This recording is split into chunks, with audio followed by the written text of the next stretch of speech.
The 2018 Welsh Hill Rally would see an enthusiastic team of organisers and volunteers come together for 3 days of racing in the Walters Arena complex in South Wales. And a fantastic entry would be a fitting tribute to those volunteers to turn out and support the event from all over the UK and beyond.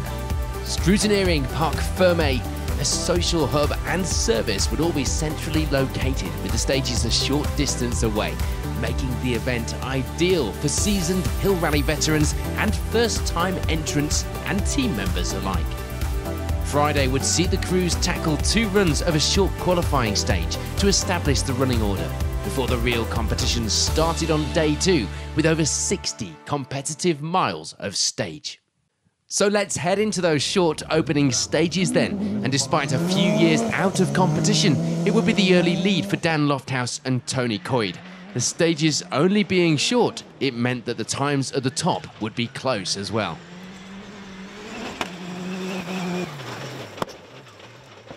Lofthouse would be chased down by a number of crews, and closest at this stage were Pete Roberts and Anthony Brinkman. They put in some good times, including a joint fastest on stage 2, ending the opening day with 2nd.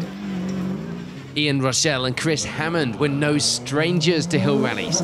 Years of experience between them, and this weekend would start off well, using that experience to good effect. 3rd place overall for now, just a couple of seconds back from Roberts.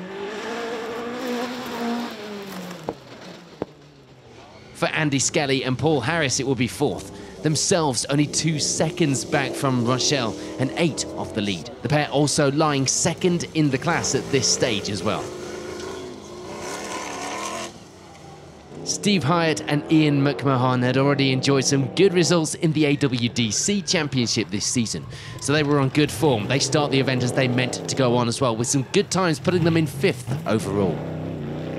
We've seen an increase in the popularity of the buggy-type vehicles on these types of events. And as follows, we see some pretty quick examples being brought out to play, including this weekend, and leading the way in that class on the short opening day were Paul Rowlands and Andrew Smith, 6th overall, leading Class 5. 2nd in the class will be Paul's son Jason, with Matthew Hall co-driving this weekend. This will be their first time out on a hill rally, but they've been enjoying some good results in the all-wheel drive championship this season. And a last-minute entry for Gordon Monaghan and Stephen Matthews would see them start with number 50 on the door, but running, as you might expect, higher up the order. They end the opening day with 8th place overall, 3rd in the class in that Monaghan RS300. Mark Jacks and Adam Nicholson had been on the podium in previous hill rally events, so a good result wasn't out of the question for them. They reached the end of the opening day though just inside our top 10 with 9th, but 26 seconds off that lead pair. And rounding out the top 10 were Ian Gregg and Adam Evans. 3rd in the buggy class at this stage behind the Rowlands up ahead, but with plenty more miles to try and change that around for day 2. That's your top 10. Now let's take a look at some of the class results and notable stories from day 1, and there were plenty of those. It will be a cautious start for Alex Holford and Gwen Adair, the current AWDC champions, trying some new tyres this weekend, not wanting to push too hard just yet on that new rubber. 11th overall, 4th in the class would be theirs for now. It was a good start in Class 9 for Colin Stevenson and Douglas Scott.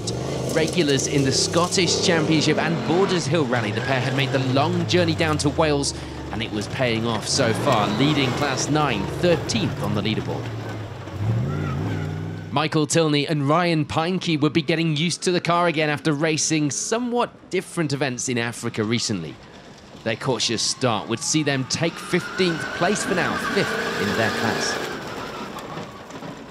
There'd be a last-minute change of car for this man, Andy Powell, Richard Heath alongside.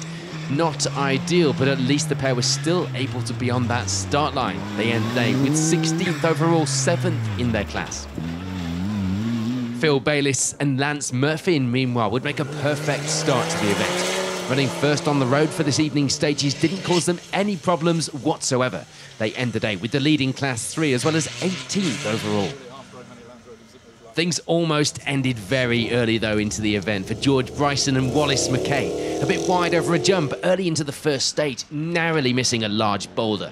They get away with it though to end the day leading Class 7, and at least there'll be a few stories to tell ahead of day 2.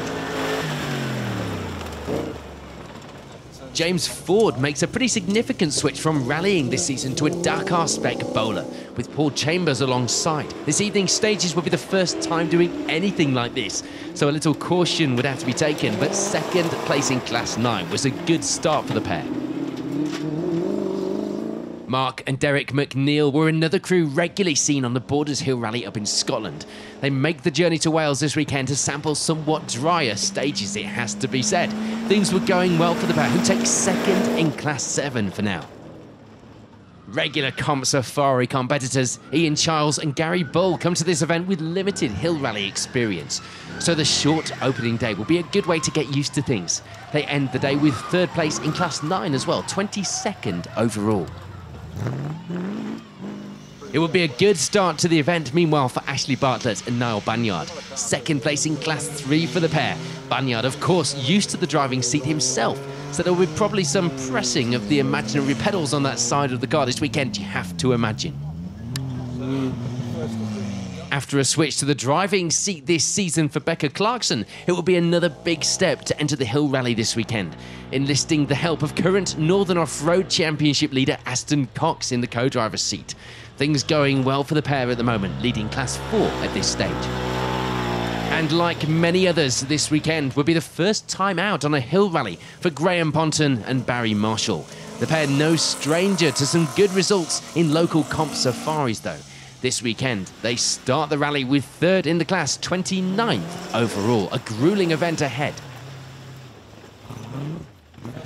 With the regular car needed for the Goodwood Festival of Speed, it will be a change to something slightly slower paced for Justin Birchall and Johnny Kunja, but that wasn't going to stop them having some fun. Third place in the class for now, 30th on the leaderboard. Richard Hayward and John Tomley had managed a top 10 finish on the previous hill rallies that they'd competed on. This weekend then was going to be a little harder. They lead the way in Class 11 at this stage, in 32nd overall. Victoria Vaughan and Matthew Rowland were so keen to start the event that they were the first ones through scrutineering and into Parc Ferme. Not here this weekend for a result, just for a finish, so they say. And day one would go exactly to plan with that in mind. Their first time competing on an event of this size. Del Wheeler and Kirsty Randall had a bit of work to do prior to the event. Del rolling the car on a previous AWDC event 6 weeks before, needing some work to get the car ready. They make a reasonable start to their first hill rally, perhaps with that confidence knocked. 4th place in Class 7. There'd be some problems, though, for Brian Chase and Colin Batten. More so for Colin, suffering with an illness and being sick throughout the event. Not the fault of Brian's driving, they would be keen to point out. Things were going well, though, despite this, leading the way in Class 2 at the end of the day. Steve Carrell and Bill Groves were regulars in the hill rallies, be that in Scotland or in Wales, and the Freelander certainly did the job well, leading the way in Class 1 by the end of the first day. With limited time in the driver's seat for Harry Nicol, coming into this event it would be a cautious start. Co-driven by dad Jason Nicol, as he had been doing in the AWDC rounds prior to this. They start the event with 5th place in Class 7 after the short qualifying runs, 37th overall. With Steve Carrell up ahead in the Class 1 lead, it would be left to Michael Wilson and Ian Letman to take second in the class. The pair had been regulars in the Freelander Challenge, so they knew how to get the best out of this car, and they'd be trying their best to do just that this weekend. Frank Blondeel makes a trip over from Belgium to compete this weekend, and a last-minute change of co-driver would see Kat Lund make the switch from rallying to see what this cross-country lark was all about. Things were going well for the pair as they end the day with 2nd in the class. Plenty of rally talent out there on the hill rally stages this weekend. Frustratingly for them, a mistake in the timing would see Alec, Fern and Matthew Booth check in a minute early on the opening day, getting themselves a minute penalty. A mistake that certainly cost them a few places in the class and overall leaderboard, as you might expect. 6th in Class 7 for the pair now. A bit of damage limitation ahead. This hill rally would be only the 3rd time in the car together for Chloe and Millie Jones. So they'd be out to get some time in the seat and to get used to each other as well. They end the day with 7th in the class, 41st overall. For James Bull and Ellie Parrish, it would be 2nd in Class 4. A minute's penalty wouldn't help the overall times, but that class position would be the same regardless. And 3rd in that class would be Simon Crowe and Carl Johnson. Problems in the 2nd stage of the day would see them lose a few minutes. Their stage 1 time would have seen them leading the class if it hadn't been for those issues. And there would be problems too for Jonathan Damerel and Nicholas Blundell. A maximum in stage 2 when the fuel pump failed would see them starting the 2nd day a lot further down the order than they would have wanted. So day 1 complete then, just 4 miles of competition. But already there were plenty of stories to be told and repairs to be made overnight for the longest day of the event, day 2.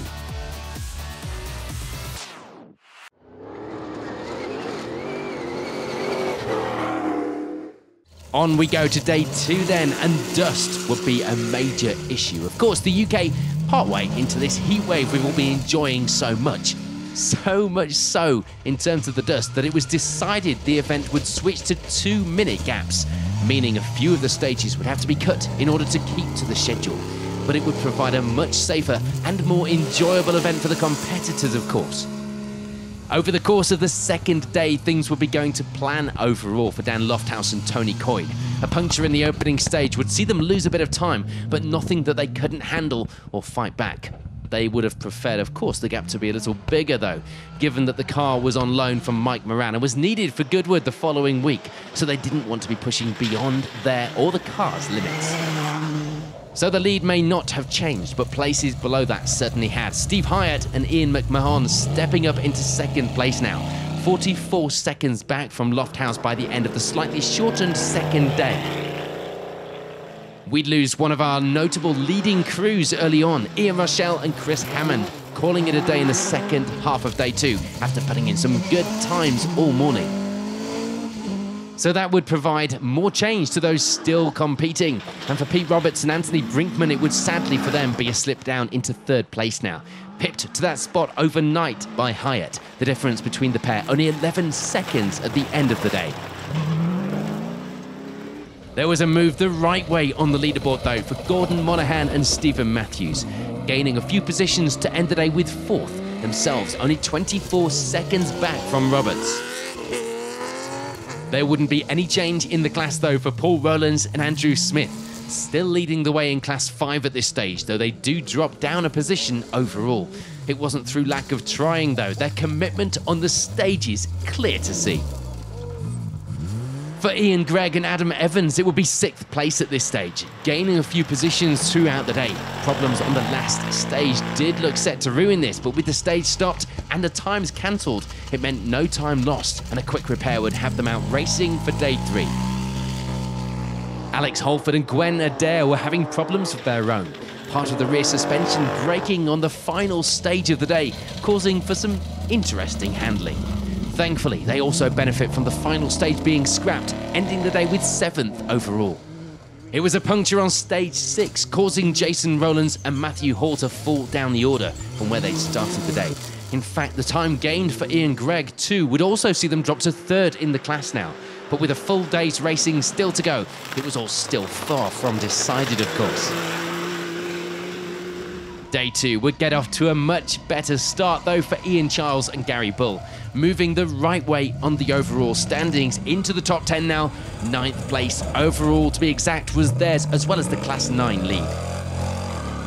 And rounding out the top 10 now were rally pair James Ford and Paul Chambers, 2nd in the class behind Charles and clearly getting used to the change of discipline with every stage that passed.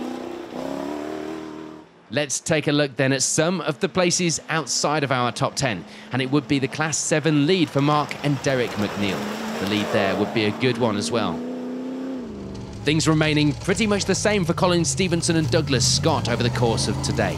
They continue to hold 3rd in the class as well as 13th overall, staring down the barrel of a tough day 3 to keep hold of that position.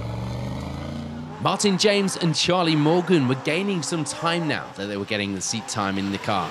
Up a few places into 14th overall. They do, though, lose some time, getting stuck out on the stage behind a rolled car. That wasn't going to do their overall result any good whatsoever.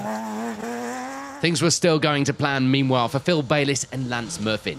They still lead the way in Class 3 with a good advantage, gaining a few places overall as well to end the day with 15th. There's no change in Class 4 by the end of the day for Becca Clarkson and Aston Cox, still leading the way there, as well as the leading female driver at the stage as well in 16th. Robert Patton and William Bones gain a few places to move up to 17th, the pair lying second in Class 3 at the end of the second day of competition.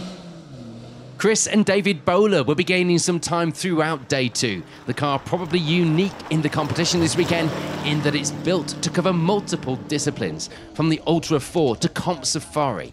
They were having a few issues with it going into limp mode throughout the day, but overall they do gain some time, moving up to 18th. Alec, Fern and Matthew Booth would have a few small issues to contend with on the second day. A puncture early on and a small clutch issue, the latter causing a few problems on the stage starts, but thankfully not too much of an issue in stage due to the sequential box. They move up overall and end the day with second in Class 7. Henry Jewson and Eric Van Beelen will be another of the crews travelling over to the UK for this event this weekend. The Dutch pairing bringing the rather unique Mitsubishi PX33. They gain a few places overall on day 2, ending the day with 5th in Class 9. George Bryson and Wallace Mckay would have a bit of an issue with the throttle sticking open on day 2.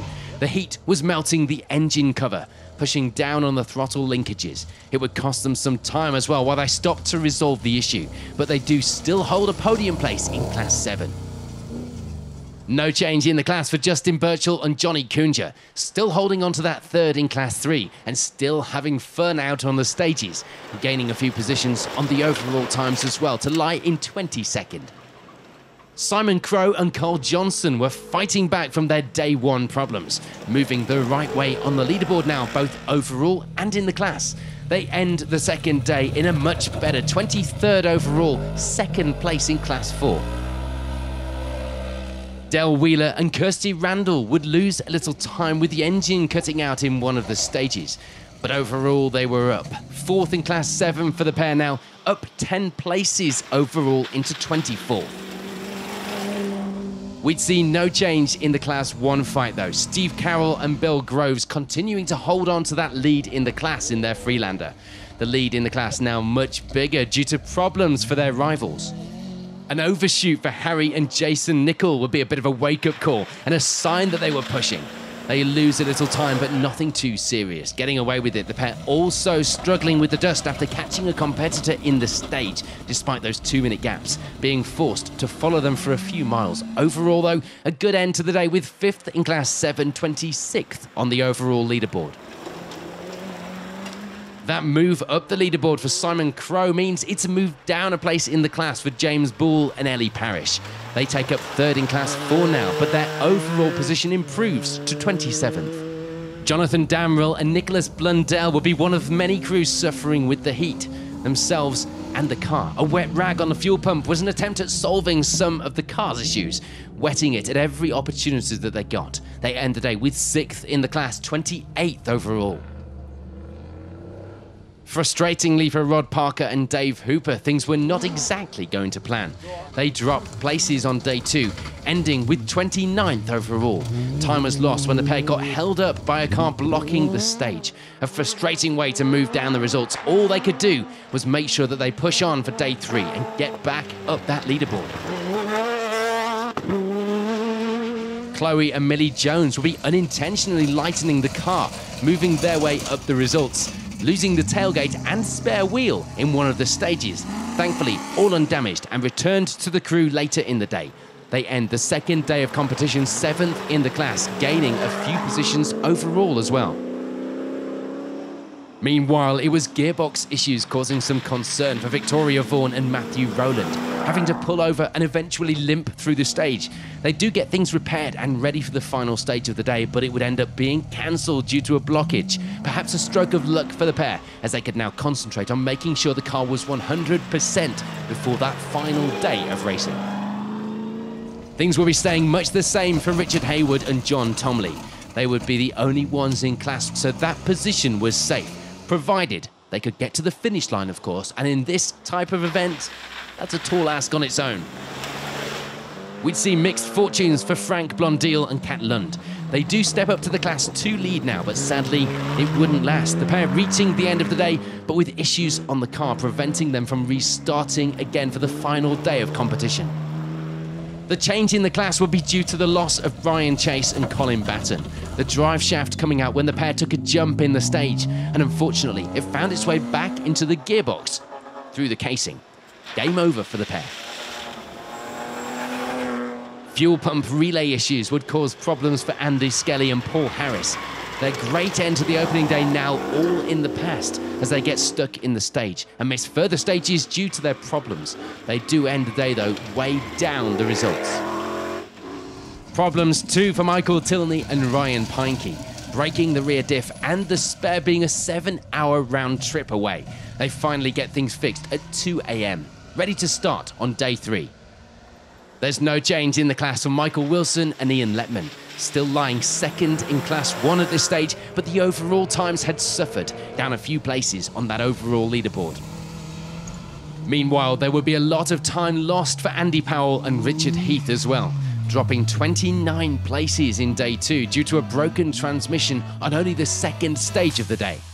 So plenty of drama and attrition right through the results. It's all change in many of our class and overall positions. And with a whole day of competition still ahead of the crews, anything could happen. And there'll be plenty more of that drama and, unfortunately, you have to say, attrition still to come.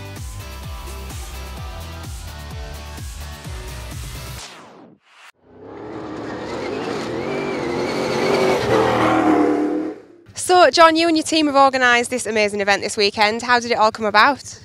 How did it come about? Well, I've been involved in hill rallies for about 20 odd years. I love them, and I've competed in many over the last 20 years. So about 2 years ago, I started getting really involved in the more sort of organising side of it. Last year, what was the Baja GB, which also included the Welsh Hill Rally, was cancelled sadly due to lack of entries. That upset me and upset a lot of the people as well. So I spoke to the former organiser, Chris Tomley, about it. I've known Chris for many, many years, and Chris said, do you know what? It's time to hand over. I've done it for 25, 30 odd years. So we had a bit of a kind of handover, and that's where we suddenly became the organisers of the Welsh Hill Rally for this event. So we started planning in around November last year, and the whole team has worked really hard for the last 8 months to put on the event that you now see. Personally, from what I've heard from the majority of the competitors, it's been a great event and they loved it. And we've got competitors come from all over. Yeah. They've got competitors coming from Northern Ireland. A couple of teams have come from Scotland. 8 hours they've spent driving here, and also they brought with them a load of officials as well and marshals also. We have started to do a lot of work with the Scottish guys who run the Scottish Borders Hill Rally, which is on the 17th and 18th of November if you want to come and marshal or enter it on that one. So, like I say, we started doing a lot of work with those guys, and actually what we've done is we've combined their event into the Hill Rally Championship for 2018. So a lot of the competitors, 30 in fact of the competitors here this weekend have also entered the Hill Rally Championship, so they are buzzing about the whole thing. So because of that, obviously a lot of the Scottish officials have come down here as well. We've actually got the Deputy Clerk of the course for the Scottish Hill Rally, Rupert Hine. He's out doing radio at the moment. We've got the Secretary of the meeting, Helen Gentleman. She's over there at one of the time controls. You know, everybody's pitching in, and it's a great team. It's not just my team, it's actually their team as well. And in November, a lot of my guys will go up to help them with their event. I'm one of the stage commanders. I was asked 2 nights ago, will you be a stage commander again on the event? And I will take probably 20 or 30 people from, you know, Midlands and North up to help them with their event. We're on to the final day of competition then, and the results were going to take a big shake-up. Adding to the already retired crews from the end of day 2, there'd be a few of our top 10 crews choosing not to start day 3. So let's take a look at some of those that finished and how the final day unfolded here in Wales. It's fair to say the weekend had gone far from to plan for Dale and Peter Gilbertson. Clutch problems preventing them from competing on the opening day. The pair would only compete on one stage on Saturday before the brakes locked. They would finally get everything working, ready for a run on the final day, putting in some good times, but of course, any kind of result was completely out of the question. With their problems fixed overnight, it would be 33rd to end the event for Michael Tilney and Ryan Pinekey. It still wasn't plain sailing though. A fan problem would have to be sorted by borrowing a spare part, but they do get things going and they do reach the end of the event, albeit with a few missed stages in between. There wasn't any change in Class 1 though, the times too far apart for any real difference to be made without any issues for our leaders. So that means that it's second place in the class this weekend for Michael Wilson and Ian Letman in that Freelander. Frustratingly for them, a good run over day 2 wasn't to end the same way on day 3 for Becca Clarkson and Aston Cox, breaking a wishbone and needing to be recovered, putting them down the order overall and meaning that they lose their class lead, of course, having to settle for 3rd place after showing some very promising times and putting up a good fight throughout the weekend. Things had gone anything but to plan for Mark Jacks and Adam Nicholson this weekend. The only consolation was that they could take 2nd place in the class. Their overall result of 26th, however, was certainly not in their plan. For Victoria Vaughan and Matthew Rowland, the result was just as they'd wanted, to get to the finish. They do have problems through the final stage, but managed to reach the end of the rally with 3rd in Class 9 this weekend. A broken drive shaft on the final day would be the last disappointment for Andy Skelly and Paul Harris after a tough weekend. They reached the end of the rally with the Class 10 victory though, as some good news. And despite some of their issues along the way, things had gone to plan overall for Chloe and Millie Jones. They reached the end of the event with 6th in the class, as well as the highest placed female driver award. Richard Hayward and John Tomley just had to get to the finish to take that Class 11 victory. And they do just that. Their times also looking good through the final day of competition to take 21st overall. 20th placed Jonathan Damrell and Nicholas Blundell were 5th in Class 7. Their engines smoking badly by the end of the day due to overheating. They had only just managed to make the start after problems pre-event. So yeah, overall, not the worst of finishes for the pair. Problems up ahead in the class meant that James Ball and Ellie Parrish were able to take back that 2nd place in Class 4 that they'd held after the short qualifying day 1. A good end to the event then for the pair in 19th place overall. The heat will be taking its toll on the car for Harry and Jason Nicol, struggling for power and doing their best to try and keep it cool. They reached the end of the event with 4th in Class 7 though, 18th on the leaderboard. It will be a great weekend though for Steve Carrell and Bill Groves. They take the Class 1 victory after leading from the start. The overall lead helped by problems elsewhere in the class, but victory wasn't ever looking in doubt. It would also be a great hill rally debut for Del Wheeler and Kirsty Randall. They managed to reach the end of the rally with 3rd in Class 7, taking 16th place overall. And given their issues during the weekend, it will be a welcomed and well-deserved 3rd place in class for Martin James and Charlie Morgan by the end of the event. Their debut in the new car after 2 years out of racing, it's fair to say, had gone well. Phil Bayliss and Lance Murphin wouldn't be quite so happy. They lose the class lead that they'd held for the duration of the event. A blockage on the stage would give them a time slower than they would have been able to achieve otherwise, meaning that they finished down the order, a disappointing end to a class-winning run for the pair. Rod Parker and Dave Hooper were able to gain back some of their time on day 3, ending the event with 2nd in Class 8. It wasn't without its problems though, having to go to the shop for frozen peas to strap to the fuel cell to try and stop the heat evaporating from that fuel. Day 3 will be pretty straightforward for Colin Stevenson and Douglas Scott. They reached the end of the event with 12th place overall, 2nd in the class. And Justin Birchall and Johnny Kunja end the event just outside our top 10 in 11th. The move down the class for Phil Bayliss also playing into Birchall's hands, giving the pair 2nd place. A good end to the fun weekend for the pair. Frustratingly for Alex Holford and Gwen Adair, a puncture would cause broken suspension. Unable to continue, they would be forced to retire from what could have been a podium place at the end of the rally. On to our top 10 then. Good enough just to finish a grueling event like this, let alone be a part of an illustrious top 10 leaderboard like this one. It was a good comeback drive for Simon Crowe and Carl Johnson. They end the event with the Class 4 victory, as well as 10th place overall. Alec, Fern and Matthew Booth would still have some last-minute problems to overcome. A brake booster pipe splitting, meaning that they did the last stages with no servo assistance. They do, though, reach the end of the event with 2nd in Class 7, 9th overall, and some stronger leg muscles. It would be a great result for Chris and David Bowler, meanwhile, this weekend. They take the Class 9 victory, as well as ending the event in 8th place overall. A bit of late drama for George Bryson and Wallace Mackay with some sheared radius arm bushes. Thankfully, the service crew from their class rivals had helped them to replace them and get back out. They take the win in Class 7 as well as 7th overall. A great display of sportsmanship all round for those involved. Punctures would be the order of the day once again on day 3 for Jason Rowlands and Matthew Hall. 3 of them in one stage, forcing them to go into the next stage on 2 flat tyres after only having 1 spare. They do reach the end of the event though with the win in Class 5 as well as 6th place overall. Some pretty good damage limitation, it has to be said. For Robert Patton and William Bones, it will be the Class 3 victory. The Scottish pair staying out of trouble and working their way up the overall leaderboard to 5th. Another crew staying out of trouble were Toby and Will Jefferson, something that they hadn't done in the past, rolling the car the last time Toby competed on the Welsh Hill Rally. This time though, things had gone to plan, the pair taking 5th overall as well as the Class 8 victory. The biggest shake-up in the results though would come from our overnight leaders Dan Lofthouse and Tony Coyd. Throttle issues in the morning had put them down the running into 3rd, but worst was to come when a fire in the car would force them to stop, subsequently retiring. The pair receiving some injuries, but they're both doing okay and would like to thank the following crews and medical staff for their help. So a bit of unwanted late drama all round. That would mean a completely different podium to end the event. A great result for James Ford and Paul Chambers on their first time out together.